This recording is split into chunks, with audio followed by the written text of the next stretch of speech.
गया कंक्लूड करिए। हो गया, कंक्लूड हो गया। उस तरह करेगा बात करने दीजिए सर, मुझे कंक्लूड करने दीजिए। गांधी जी सर मुझे कंक्लूड करने दीजिए। हो गया आपका समय, हो गया आपका। आपकी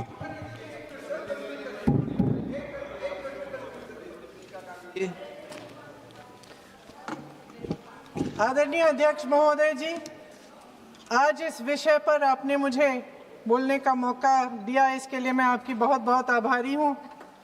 ये वो विषय है जो देश की हर महिला के दिल के का ही विषय है, इसलिए आज इस पे बोलने का मौका मिले, इसके लिए मैं आपकी फिर से आभारी हूँ। इस विषय का एक छोटा सा बैकग्राउंड बताना चाहती हूँ, क्योंकि प्रधानमंत्री महोदय जी ने अपने भाषण में काफ़ी जिक्र किए कि किसने रोका, कैसे रोका, 30 सालों से कैसे ये निर्णय रोका गया। तो इसका बैकग्राउंड ये है, मेरे सत्ता पक्ष के साथियों को शायद ये बात पसंद नहीं आएगी, लेकिन इसका ऐतिहासिक बैकग्राउंड ये है कि इसकी शुरुआत भी नेहरू नाम के एक व्यक्ति ने ही किया। लेकिन घबराइए नहीं, ये वो नेहरू नहीं है जिनसे आप इतना कतराते हैं।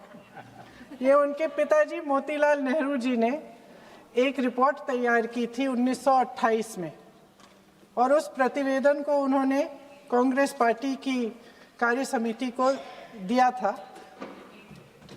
वो एक समिति के अध्यक्ष थे, उसमें उन्होंने 19 मूल अधिकारों की सूची बनाई थी। 1931 में सरदार पटेल जी की अध्यक्षता में कांग्रेस अधिवेशन हुआ था कराची में।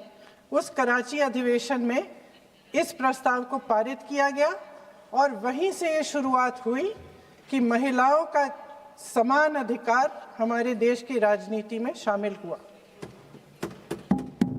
उसी समय 1 वोट 1 सिटीजन 1 वैल्यू का सिद्धांत भी हमारी राजनीति में स्थापित हुआ। आपको ताज्जुब होगा ये जानकर कि जबकि इस सिद्धांत की वजह से हमारे देश में महिलाओं को वोट देने का अधिकार आज़ादी के पहले दिन से मिला, अमेरिका जैसे देश में ये अधिकार उन्हें, इस अधिकार के लिए 150 साल इंतज़ार करना पड़ा, संघर्ष करना पड़ा। हमारे देश की राजनीतिक व्यवस्था में महिला आरक्षण लागू करना भी दुनिया में एक ऐसा ही अनोखा कदम था। पंचायतों और नगर पालिकाओं में 33% आरक्षण का प्रावधान भी भारतीय राष्ट्रीय कांग्रेस की सरकार ने स्वर्गीय राजीव गांधी जी के नेतृत्व में सदन पटल पर पहली बार पेश किया, मगर उस समय ये प्रावधान पारित नहीं हो पाया। आज आदरणीय प्रधानमंत्री महोदय जी ने भी इसका जिक्र किया, लेकिन हमेशा की तरह उन्होंने आधी बात बोल दी। उन्होंने कहा, सदन को ये बताया कि विरोध करने वाले कौन थे, उन्होंने ये नहीं बताया। उन्होंने कहा कि इसका विरोध हुआ, कौन किसने विरोध किया और नहीं बताया। विरोध तो आप ही ने किया था, भाजपा ने। कुछ सालों बाद स्वर्गीय श्री पीवी नरसिम्हा राव जी के नेतृत्व में कांग्रेस सरकार ने इस कानून को सदन में पारित करके लागू किया। आज अपने भाषण में प्रधानमंत्री जी ने जब पंचायत की आंदोलित महिलाओं का जिक्र किया, तो ये समझ लीजिए कि इस कदम के चलते ही आज 40 लाख पंचायत प्रतिनिधियों में से 15 लाख महिलाएं हमारे लोकतंत्र में भागीदार हैं। 2010 में स्वर्गीय प्रधानमंत्री डॉक्टर मनमोहन सिंह जी और यूपीए की अध्यक्ष श्रीमती सोनिया गांधी जी के नेतृत्व में कांग्रेस पार्टी ने लोकसभा और विधानसभा में महिलाओं को आरक्षण देने का फिर से प्रयास किया। राज्यसभा में इसे पारित भी कराया, लेकिन लोकसभा में आम सहमति नहीं बन पाई। 2018 में आदरणीय श्री राहुल गांधी जी ने मोदी जी को एक पत्र लिखा, और उस पत्र में उन्होंने कहा कि ये महिला का जो आरक्षण है ये 2019 तक लागू हो जाना चाहिए। मुझे लगता है कि यहाँ आकर प्रधानमंत्री जी राहुल जी का मजाक तो बना लेते हैं, लेकिन घर जाके उनकी बातों पर गौर करते हैं, क्योंकि हम आज उसी बात पर चर्चा कर रहे हैं। वैसे आज प्रधानमंत्री जी की बातों से ये लगा कि भाजपा ही महिला आरक्षण के चैंपियन, प्रस्तावक और सबसे बड़े समर्थक रहे हैं। इनके पूरे भाषण में यही बात थी, जबकि ये कह रहे थे कि इन्हें इसका श्रेय नहीं चाहिए। कोई भी महिला आपको बता देगी कि बार बार बहकाने वाले पुरुषों को महिलाएं झट से पहचान लेती हैं। थोड़ी सावधानी बरत लीजिए, पकड़े जाएंगे। आखिर जब 2023 में राहुल जी के पत्र को पढ़ने के कुछ सालों बाद, हाँ, उसके बाद पढ़ लिया।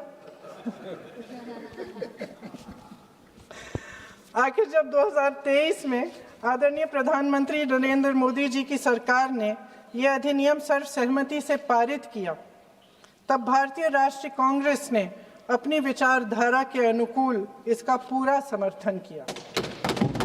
आज भी इसमें कोई शक नहीं होना चाहिए कि भारतीय राष्ट्रीय कांग्रेस महिला आरक्षण के पक्ष में डट कर खड़ी है और खड़ी रहेगी। लेकिन अध्यक्ष महोदय, सच्चाई ये है कि आज की चर्चा दरअसल महिला आरक्षण पर है ही नहीं। जो विधेयक के सरकार ने पेश किया है, उसका प्रारूप हमने पढ़ा, उससे पूरी चर्चा ही बदल गई है। उनकी सरकार के इस विधेयक का सार सुनिए। सबसे पहले इसमें लिखा है कि संसद में महिला आरक्षण 2029 तक लागू होना चाहिए। अब सहमत है। फिर कहा गया है कि इसे लागू करने के लिए लोकसभा सदस्यों की संख्या 50% बढ़ानी पड़ेगी। मतलब कि सीटों की संख्या 543 से बढ़कर 850 तक बढ़ाई जाएगी। और इन सीटों को बढ़ाने के लिए एक परिसीमन आयोग बनाया जाएगा, जो 2011 की जनगणना को आधार बनाकर ये कार्य करेगा। ऊपर से इसमें कोई आपत्तिजनक बात नहीं लगती, मगर इसे गहराई से समझा जाए तो इसका असली मकसद उभरता है।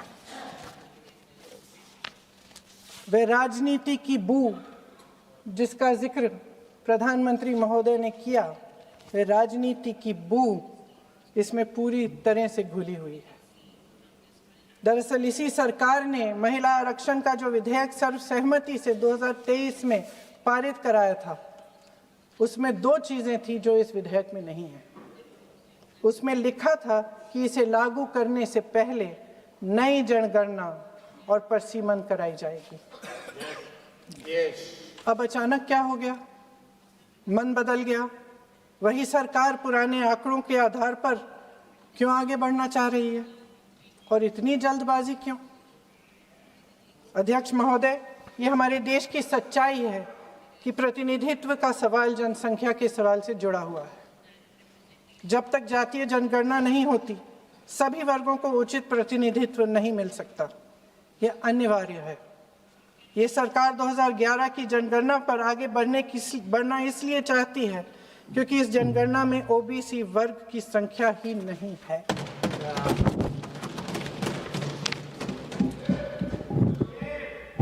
आज प्रधानमंत्री महोदय ने बड़े हल्के में बोल दिया कि इस वर्ग और उस वर्ग के बारे में हम बाद में देख लेंगे। कौन सा इस वर्ग, कौन सा उस वर्ग? ओबीसी वर्ग की बात कर रहे थे कि हम बाद में ही देख लेंगे इसके बारे में। ये हल्के में नहीं लेना चाहिए अध्यक्ष महोदय। एक बहुत बड़ी संख्या है, एक पूरे वर्ग का परिश्रम है, एक पूरे वर्ग का संघर्ष है।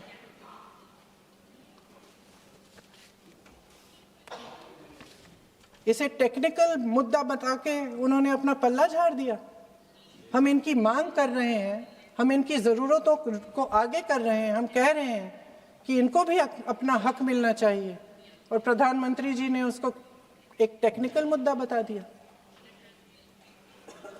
हमारे प्रधानमंत्री महोदय किस बात से घबरा रहे हैं? इसी बात से ना कि जब नई जनगणना होगी तो इस ओबीसी वर्ग के असली आंकड़े निकलेंगे और उसमें पता चलेगा कि ये वर्ग कितना मजबूत है, कितना बड़ा है, और उसके हक को कोई नकार नहीं पाएगा। 2011 की जनगणना को परसीमन का आधार बनाकर प्रधानमंत्री जी ओबीसी वर्ग की ये हक छीनना चाहते हैं। उनके साथ एक बहुत बड़ा अन्याय करने जा रहे हैं। अध्यक्ष महोदय, कांग्रेस पार्टी कभी नहीं होने देगी। हमारा संविधान सबका है, ये देश एक एक देशवासी का है। किसी एक का हक छीनकर इसे नहीं चलाया जा सकता। इस विधेयक में सिर्फ यह अभाव नहीं है, एक और खतरनाक अभाव है। संसद का 50% विस्तार प्रस्तावित है, लेकिन इसके लिए कोई ठोस प्रक्रिया के बारे में एक भी शब्द नहीं लिखा है। आश्चर्य की बात यह है कि इतने बड़े परिवर्तन के नियम क्या होंगे, कैसे किया जाएगा, इसके बारे में पूरे विधेयक में एक भी शब्द नहीं है। महोदय, संसद में भारत के हर प्रदेश की भागीदारी 1971 में निश्चित तौर पर तय की गई थी और इसमें परिवर्तन लाने पर रोक लगाई गई थी, लेकिन इस विधेयक के तहत ये सब बदलने जा रहा है। आदरणीय प्रधानमंत्री महोदय जी और उनके अन्य मंत्रियों के खोखले आश्वासनों के बावजूद यह निश्चित है कि संसद में प्रदेशों के वजन का परिवर्तन किया जाएगा। हमारे लोकतंत्र की व्यवस्था में इतने बड़े परिवर्तन के लिए पूरी प्रक्रिया बनी हुई है, मगर इनकी योजना यही है कि प्रक्रिया को नकारा जाएगा। जिस तरह असम में इन्होंने मनचाहे सीटों को काटा पीटा, विपक्षी दलों के नेताओं की सीटों का विभाजन किया और अपने राजनीतिक फायदे के लिए नई सीमाएं बनाई, उसी तरह ये पूरे देश में इसका मतलब ये है कि परसीमन आयोग में सरकार द्वारा चुने गए 3 जने इस पूरे देश के प्रदेशों का वजूद, देश के लोकतंत्र में उनकी भागीदारी और उनका महत्व तय करेंगे। लोकतंत्र को खत्म करने की शुरुआत तो इस सरकार ने चुनाव आयोग, न्यायपालिका, मीडिया और अन्य संस्थाओं पर अपना पूरा दबाव डालकर शुरू कर ही लिया था, मगर अब लोकतंत्र पर खुला वार होने जा रहा है। अगर ये विधेयक पारित होता है तो समझ लीजिए कि इस देश में लोकतंत्र खत्म हो जाएगा। अध्यक्ष महोदय, मौजूदा सरकार एक बार फिर इस देश की जनता की आंखों में धूल झोंकने का काम करके देश की अखंडता पर बहुत बड़ा हमला कर रही है। एक तरफ महिला आरक्षण की बड़ी बड़ी बातें, तो दूसरी तरफ गुप्त रूप से ओबीसी वर्ग का हक छीना जा रहा है और कुछ प्रदेशों की ताकत कम करके लोकतंत्र की धज्जियां उड़ाकर अगले चुनाव के लिए अपनी पार्टी की मजबूती का ढांचा बनाया जा रहा है। हंस रहे हैं गृह मंत्री जी, हंस रहे हैं। पूरी योजना बना रखी है। चाणक्य आज अगर जिंदा होते तो वो भी चौंक जाते आपकी राजनीतिक कुटिलता में।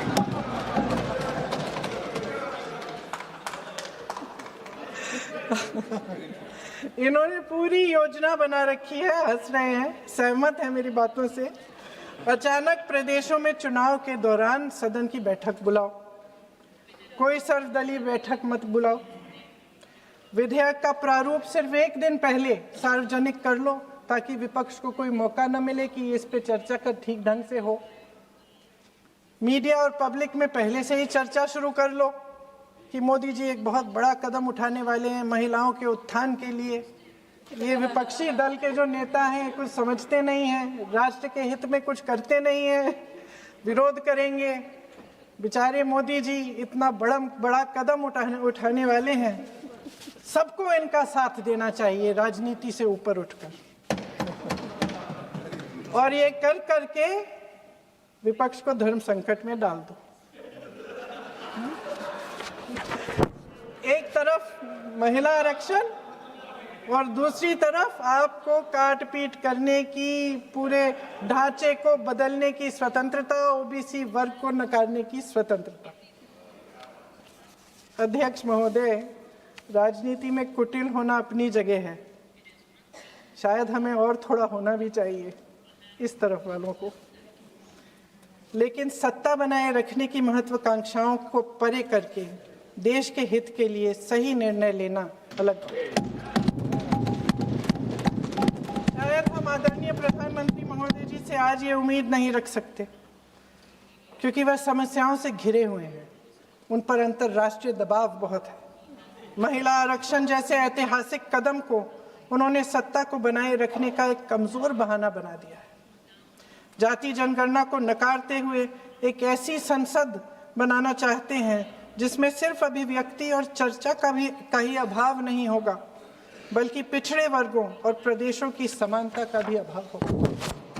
हमारी मातृभूमि की अखंडता का आधार है one citizen, one vote, one value. अलग अलग राज्यों का दर्जा बगैर किसी संवैधानिक प्रक्रिया के तय करना इस अखंडता पर वार है। इससे हम कैसे सहमत हो सकते हैं?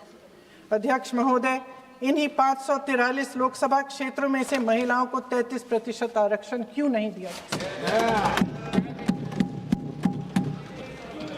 अगर पद खोने का डर नहीं है तो कुछ लोग अपना पद खो लें।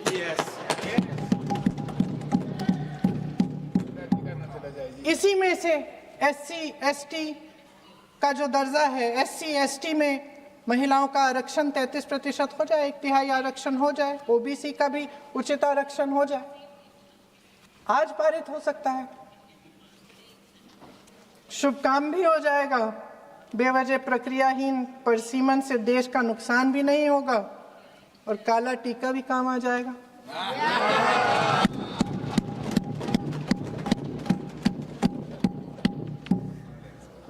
सदन की सर्वसहमति से देश के इतिहास में एक महत्वपूर्ण कदम उठाने पर आदरणीय प्रधानमंत्री महोदय जी का नाम भी लोकतंत्र का गौरवमय पन्नों में लिखा जाएगा।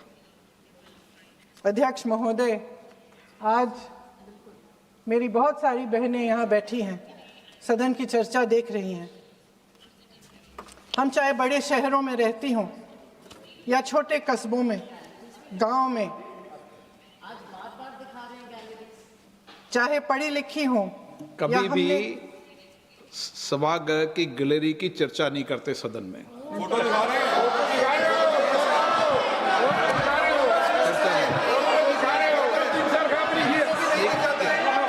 एक मिनट महोदय, मैं थोड़ी अभी भी थोड़ी नई हूँ, मैं समझ जाऊंगी। प्रियंका जी, एक मिनट।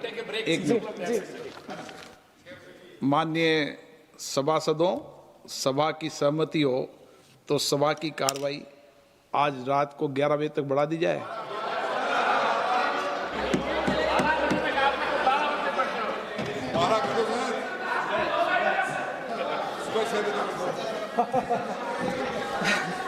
अध्यक्ष महोदय, हम चाहे बड़े शहरों में रहती हों या छोटे कस्बों और गांव में, चाहे पढ़ी लिखी हों या हमने अवसरों की कमी का सामना किया हो, महिलाएं ही अपने समाज का बोझ अपनी दृढ़ता और मजबूत इच्छा शक्ति से अपने कंधों पर उठाती हैं। हम ही वह अथक कर्म शक्ति हैं जो हमारे राष्ट्र को आगे बढ़ाती हैं। दर्द और तकलीफें सहने की हमारी क्षमता असीम है। लेकिन अध्यक्ष महोदय, आज इस संसद में खड़े हुए मैं खास तौर से अपने पुरुष साथियों को याद दिलाना चाहती हूँ कि इस देश की महिलाएं निडरता पूर्वक जीवन के कठिन से कठिन परिस्थितियों में अपने हक के लिए लड़ना भी जानती हैं। घोर अंधकार से भरी रात में उठकर एक नई सुबह का दावा करना जानती हैं। इस देश की महिलाएं वे जबरदस्त सामूहिक शक्ति हैं जो इस देश के भविष्य को आकार दे रही हैं।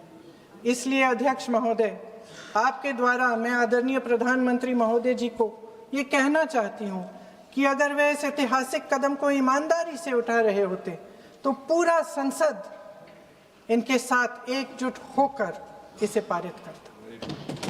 लेकिन देश की महिलाओं के नाम पर इस देश के बुनियादी ढांचे, इसकी अखंडता के साथ खिलवाड़ करने की कोशिश ने इस विधेयक का मकसद ही बदल डाला है। हमारी संसद को कमज़ोर करके अपनी सत्ता को कायम रखने की एक खोखली कोशिश साबित हुई है। आदरणीय प्रधानमंत्री महोदय जी, इस देश की महिलाओं का वाकई आप सम्मान करते तो उनका राजनीतिक इस्तेमाल न करते। ये आपकी हस्ती, आपके पद, उसकी गरिमा और आपके दायित्व के प्रतिकूल है। आपने ही कहा था कि भारत की हर नारी का ये हक है, उसका अधिकार है, किसी की मेहरबानी नहीं। आज नहीं तो कल उसे ये हक मिलेगा और इस हक को वे पूरी जिम्मेदारी से देश की अखंडता और एकता को बचाने के लिए इस्तेमाल करेगी। हम आपके इन तीनों विधेयकों का सख्त विरोध करते हैं, लेकिन अभी भी आप एक ऐसा निर्णय ले सकते हैं जो सर्वसहमति से इस सदन में पारित हो जाएगा और हमारे देश की हर नारी को अपनी असली शक्ति को धारण करने का मौका मिलेगा। मैं आपके द्वारा प्रधानमंत्री जी से अपील करती हूं कि मन बनाएं, साहस करें, सही निर्णय ले लें। हम सब उनके साथ खड़े रहेंगे। धन्यवाद। माननीय गृह मंत्री जी, अपने 11 बजे तक के लिए अभी एक्सटेंशन का हाउस का सेंस लिया है, तो इतना मेहनत से देश का महिलाओं को सशक्तिकरण देने के लिए, उनको जगह देने के लिए बहस कर रहे हैं, तो खाना का भी व्यवस्था कर देता हूँ सबका भोजन। माननीय गृह मंत्री जी।